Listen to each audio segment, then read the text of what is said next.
എല്ലാവർക്കും നമസ്കാരം. ഒരു രാത്രികാല തെരുവിലെ ആഹാരക്കാര്യവുമായാണ് ട്രാവൽ ഡയറിയുടെ പുതിയ വീഡിയോ എത്തുന്നത്. വിശാഖപട്ടണം നഗരമധ്യത്തിൽ രാത്രി 7 മണി മുതൽ പാതിരാത്രിയോളം ഏതു നാട്ടിലെയും മെനുവുമായി ഒരു ഫുഡ് കോർട്ടുണ്ട്. Visakhapatnam night food court. ഇന്ന് അവിടേക്കാണ് നമ്മൾ ഒരുമിച്ച് പോകുന്നത്. രാത്രിയായിട്ടും ഇടതടവില്ലാതെ വാഹനങ്ങൾ ഓടിക്കൊണ്ടിരിക്കുന്നു. വിശാഖപട്ടണം എയർപോർട്ടിലേക്കുള്ള വിമാനങ്ങൾ ഈ വഴിയുടെ മുകളിലെ ആകാശത്തിലൂടെയാണ് ലാൻഡ് ചെയ്യാൻ പോകുന്നത്. ഡോക്ടർ YSR സെൻട്രൽ പാർക്കിൻ്റെ ഓരത്തുകൂടിയുള്ള വഴിയിലാണ് ഈ ഫുഡ് കോർട്ട് സ്ഥിതി ചെയ്യുന്നത്. ആ റോഡിൻ്റെ 2 സൈഡിലും ആഹാരശാലകൾ സെറ്റ് ചെയ്തിരിക്കുകയാണ്. ഈ വഴി നേരെ പോകുന്നത് ജയിൽ റോഡിലേക്കാണ്. നമുക്കത് വിശപ്പിൻ്റെ കാര്യമാണെങ്കിൽ തെരുവിൽ കട നടത്തുന്നവർക്ക് ജീവിതത്തിൻ്റെ രുചിയുടെ കാര്യമാണ്. സ്ത്രീകളും പുരുഷന്മാരും ഒരുപോലെ വേല ചെയ്യുന്ന ഒരു തെരുവ്. ഇന്ത്യയിലെ ഓരോ സംസ്ഥാനങ്ങളിലെയും വിഭവങ്ങൾ ഇവിടെ ഈ തെരുവിലുണ്ട്. പല പേരുകൾ നമ്മൾ കേട്ടിട്ട് പോലുമില്ല. ഈ നിറമുള്ള കുപ്പികളിൽ ഇരിക്കുന്നത് നമ്മുടെ നാട്ടിലെ ബട്ട് സോഡയാണ്. പല നിറങ്ങൾ നിറച്ച് ലൈറ്റിട്ട് അതിനെ ആകർഷകമാക്കിയിരിക്കുകയാണ്. നമ്മൾ അതുവഴി നടന്നു പോകുമ്പോൾ ഓരോ കടക്കാരും നമ്മളെ നോക്കുകയും ആ കടയിലേക്ക് നമ്മളെ ക്ഷണിക്കുകയും ചെയ്യും. പതിവായി ഇവിടെ വന്ന് കഴിച്ചുകൊണ്ടിരിക്കുന്നവർക്ക് അതൊന്നൊരു വിഷയമേ അല്ല. അവർക്കറിയാം ഏതു കടയുടെ മുമ്പിലേക്ക് എത്തണമെന്ന്. ആദ്യമായി വരുന്നവർ തുടക്കം മുതൽ അവസാനം വരെ ഒന്ന് നടക്കും. എന്നിട്ട് തിരിച്ചു വരുമ്പോഴാണ് ഏത് കടയിൽ കയറണമെന്ന് തീരുമാനിക്കുന്നത്. അങ്ങോട്ട് പോകുമ്പോൾ നോക്കി വെക്കും, ഇവിടെ നമ്മുടെ മനസ്സിന് ചേരുന്ന, നമ്മുടെ രുചിക്ക് ചേരുന്ന ഒരു വിഭവം ഉണ്ടല്ലോ എന്ന്. അതുമാത്രമല്ല, നമ്മളെ ക്ഷണിക്കാൻ നിൽക്കുന്നവരുടെ പുഞ്ചിരിയും വർത്തമാനവും കൂടി നമ്മളെ സ്വാധീനിക്കാറുണ്ട്. ഓഗസ്റ്റ് 7 രാത്രി 12:10 ഞങ്ങൾ ആദ്യമായിട്ട് ഇവിടെ എത്തുന്നത്. അതിന് കാരണമുണ്ട്. അന്ന് രാത്രി ഞങ്ങൾ വരുമ്പോൾ ഹോട്ടലുകളെല്ലാം അടച്ചിരുന്നു വിശാഖപട്ടണം നഗരത്തിലെ. അങ്ങനെയാണ് ഈ തെരുവിനെക്കുറിച്ച് നരേഷ് പറയുന്നത്. എങ്കിൽ അങ്ങോട്ട് തന്നെ വണ്ടി വിട്ടോളാൻ പറഞ്ഞു. അങ്ങനെ ഞങ്ങൾ രാത്രി 12:10 ഇവിടെ എത്തി. 12:10 എത്തുമ്പോൾ ഒരു കുഴപ്പമുണ്ടായിരുന്നു. 7 മണി മുതൽ 12 മണി വരെ മാത്രമേ ഇവിടെ ഇത് പ്രവർത്തിക്കാൻ അനുവാദമുള്ളൂ. ഞങ്ങൾ എത്തുമ്പോൾ തന്നെ ഒരു പോലീസ് വാഹനം സൈറൻ മുഴക്കി ഈ വഴിയിലൂടെ കടന്നു വരുന്നുണ്ട്, തുറന്നിരിക്കുന്നവരെ അടപ്പിക്കാനായിട്ട്. അത് കൃത്യമായ ഒരു നിയമ സംവിധാനത്തിലൂടെയാണ് ഈ റോഡിലെ കച്ചവടം മുന്നോട്ട് പോകുന്നതെന്ന് അപ്പോൾ ഞങ്ങൾക്ക് മനസ്സിലായി. അന്ന് ഞങ്ങൾക്ക് ഈ തെരുവിനെ പൂർണ്ണമായി മനസ്സിലാക്കാൻ കഴിയാത്തതുകൊണ്ട് അടുത്ത ദിവസം രാത്രിയിൽ ഞങ്ങളിവിടെ നേരത്തെ എത്തി. വെജിറ്റേറിയൻ ഫുഡിനോടാണ് ഞങ്ങൾ താല്പര്യം കാണിച്ചത്. വയറും കേടാകാതെ നോക്കണം. ഞങ്ങൾ മോമോ സ്റ്റാളിലെത്തി. ടിബറ്റൻ നേപ്പാളി കുസൈനിലുള്ള മോമോ, വെജിറ്റബിൾസ് നിറച്ച മോമോ ഇങ്ങനെ ആവിയിലാണ് പുഴുങ്ങിയെടുക്കുന്നത്.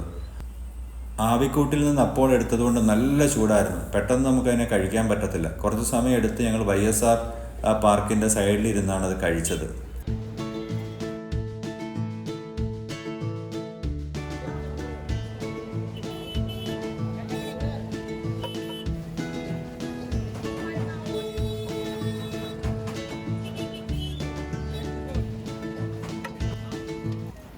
ബിരിയാണി കടകളും ദോശക്കടയും കേക്ക് കടയും താണ്ടി ഞങ്ങൾ പണിയാരക്കടയിലെത്തി.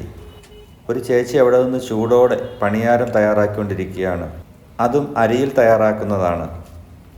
അവിടെ ഒരു പ്ലേറ്റ് ഞങ്ങൾ ഓർഡർ ചെയ്തു. നല്ല ചൂടോടെ തന്നെ ഞങ്ങൾക്ക് കിട്ടിയത്. 2 തരം ചമ്മന്തി ഒഴിച്ച് ഒരു പ്ലേറ്റിൽ പണിയാരം ഞങ്ങൾക്ക് തന്നു. വളരെ ആസ്വദിച്ച് രുചി അറിഞ്ഞ് ഞങ്ങളത് കഴിച്ചു.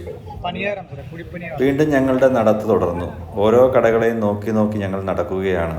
പലതും കഴിക്കണമെന്ന് തോന്നുന്നുണ്ടെങ്കിലും വായിൽ വെള്ളം ഊറുന്നുണ്ടെങ്കിലും ഞങ്ങൾ ഒഴിവാക്കി എണ്ണയിൽ വറുത്തതും പൊരിച്ചതുമൊക്കെ. മീൻ അന്നേരം ചുട്ടു തരുന്നുണ്ട്.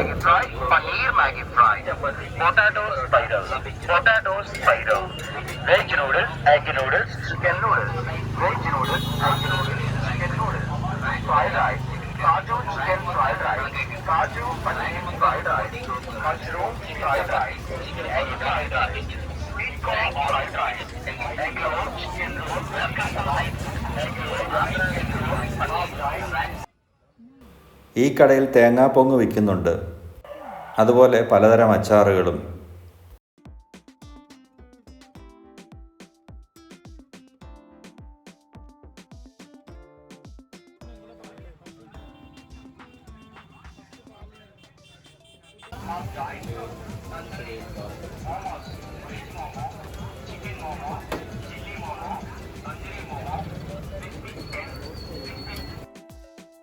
ഞങ്ങൾ നടന്ന് മൺകപ്പുകൾ നിരത്തി വച്ചിരിക്കുന്ന ഒരു കടയുടെ മുമ്പിൽ നിന്നു.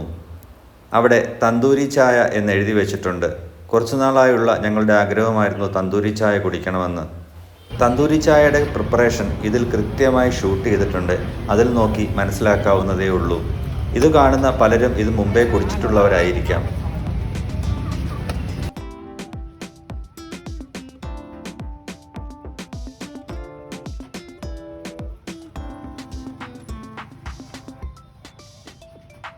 ഒരു ചെറിയ മൺകലം തീയിൽ ചുട്ടെടുക്കുകയാണ്.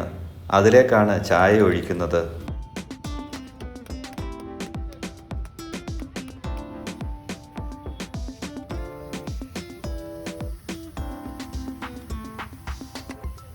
ചുട്ടുപഴുത്തിരിക്കുന്ന ആ ചെറിയ മൺകുടത്തിലേക്ക് ആ ചായ അവരത് ഒഴിച്ചു കഴിഞ്ഞപ്പോഴുള്ള രംഗമാണ് ഈ കാണുന്നത്.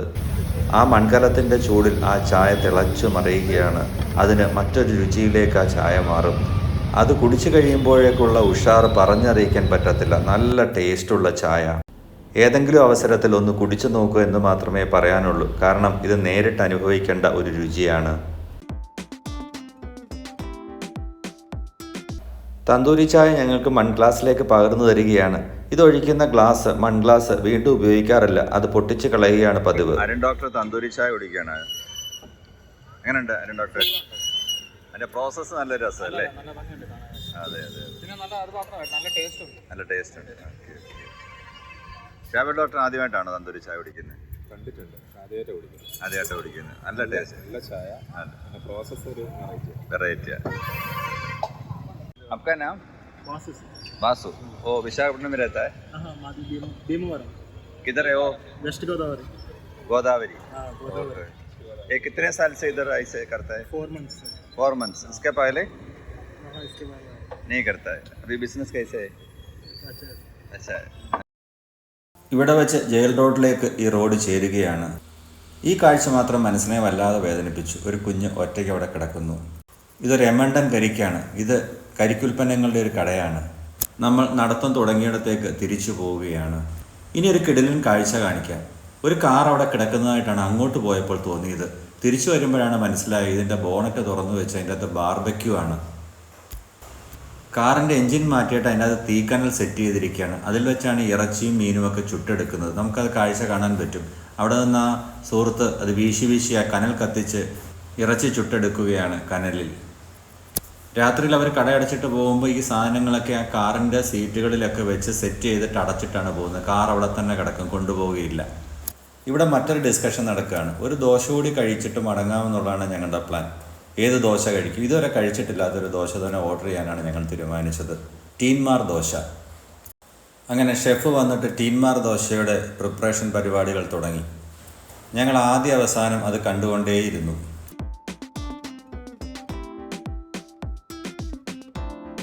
പൊതുവായുള്ള ചില കാര്യങ്ങൾ പങ്കുവെക്കാൻ ആഗ്രഹിക്കുന്നു. ഒന്ന്, ഈ ഫുഡ് കോർട്ടിന് ന്യായമായ വൃത്തിയുണ്ട്. അതുകൊണ്ടാണ് ആളുകൾ നിറയെ വീണ്ടും വരുന്നത്. 2, ഇവിടെ വേസ്റ്റ് ഡംപ് ചെയ്യുന്നേ ഇല്ല. അപ്പോൾ തന്നെ ഈ കട ക്ലോസ് ചെയ്യുന്ന സമയത്ത് തന്നെ വേസ്റ്റും ഡിസ്പോസ് ചെയ്തിട്ടാണ് ആളുകൾ പോകുന്നത്. 3, എല്ലാ നാട്ടിലെയും വിഭവങ്ങൾ ഇവിടെ ചൂടോടെ കിട്ടുമെന്നുള്ളതാണ്. ഏതാണോ കഴിക്കാൻ ഇഷ്ടം അതിവിടെ കിട്ടും. ഈ 3 കാര്യങ്ങൾ നമുക്കിവിടെ പ്രത്യേകമായി ശ്രദ്ധിക്കുന്നു. പിന്നെ വലിയ വിലയുമില്ല. അതുകൊണ്ടാണ് ന്യായമായ സാധാരണക്കാർ വരെ ഇത് കഴിക്കാനായിട്ട് ഇവിടെ വരുന്നത്.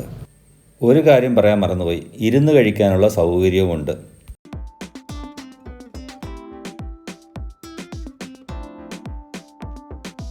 ഇടയ്ക്കൊന്ന് പറഞ്ഞോട്ടെ, വീഡിയോ ഇഷ്ടമായാൽ ചാനൽ ദയവായി സബ്സ്ക്രൈബ് ചെയ്യണം. ഫേസ്ബുക്ക് പേജ് ദയവായി ഫോളോ ചെയ്യണം.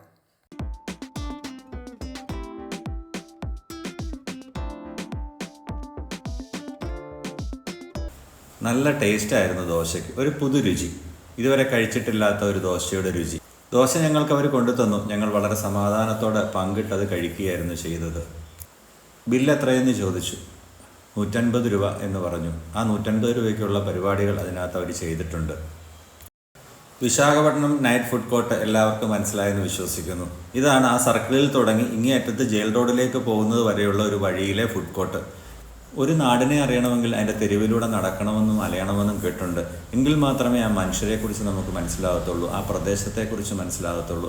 ആ നാടിൻ്റെ ഒരു രുചിയും വർത്തമാനവും ഭാഷയും ഒക്കെ വളരെ വ്യത്യസ്തമായിരിക്കും. അത് വളരെ സൂക്ഷ്മമായി നോക്കിയാൽ മനസ്സിലാവും. ഈ കിടക്കുന്ന കാറുകളൊക്കെ ഇവിടെ ആഹാരം കഴിക്കാൻ വന്നവരുടെ വാഹനങ്ങളാണ്. ആ തിരക്ക് നമുക്ക് അതുകൊണ്ട് തന്നെ മനസ്സിലാക്കാൻ പറ്റും. വിശാഖപട്ടണം നൈറ്റ് ഫുഡ് കോർട്ട് എല്ലാവർക്കും പരിചയപ്പെടുത്താൻ കഴിഞ്ഞാൽ വലിയ സന്തോഷമുണ്ട്. ഇനി നമ്മുടെ മുമ്പിൽ അധികം സമയമില്ല. ഇപ്പോൾ തന്നെ പോലീസ് വാഹനം എത്തും, സൈറൻ മുഴക്കി അവർ വരും. കാരണം അടയ്ക്കാത്തവരെ അടപ്പിക്കാനായിട്ട്.